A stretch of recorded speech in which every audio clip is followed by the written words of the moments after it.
In a letter dated 9 December 2020 to all accounting officers and heads in state-owned enterprises and public corporations, the Deputy Secretary to the Treasury, Patrick Ocailap, suspended all expenses during the festive season due to increased pressure of the expenditure, yet the tax collections dropped as a result of the COVID-19 pandemic.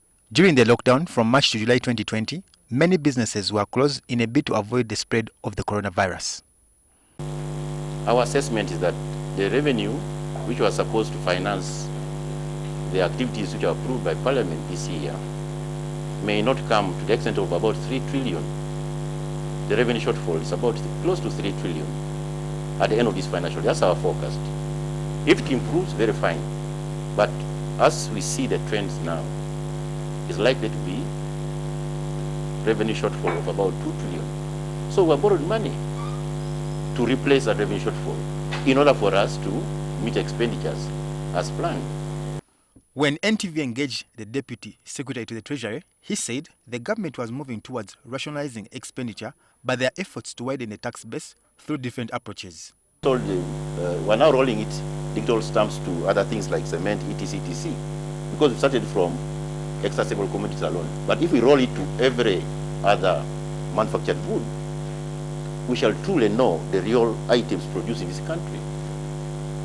We shall truly know how much each of those manufacturers are supposed to pay in terms of income tax, how much they're supposed to pay in terms of VAT remittances on a quarterly basis, how much they're supposed to pay in excise duty, real time.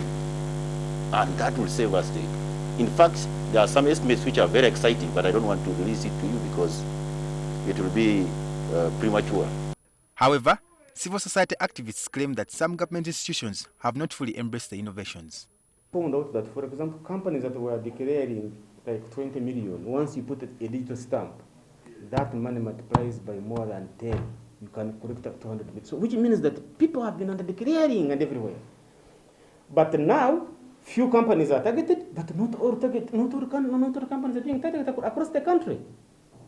Even Mukama na Ayamba should be paying tax, should have a digital stamp on some of these things. The executive director of the Civil Society Budget Advocacy Group, Julius Makunda, advises the government to restructure its expenditure to target productive areas instead of spending a lot on consumption. It's very important that instead of exporting maize grains, for example, let us add value. Instead of importing cornflakes, we can do the cornflakes from here, support our farmers to do cornflakes from here. They would be getting more resources. They would be getting more money. But we can only do that if government takes an interest in ensuring that we add value to these products, support the farmers. In November 2020, the government indefinitely suspended payment of all allowances for some workers due to poor cash flow. These allowances included lunch, mileage, transport, and overtime allowances, which constitute nearly 80% of civil servants' upkeep, as their payroll salaries are mostly inadequate. Earlier in July 2020, the government implemented budget cuts in ministries, departments, and agencies, and this mainly affected budgets on travel abroad, workshops, seminars, as well as training. Raymond Tamale, NTV.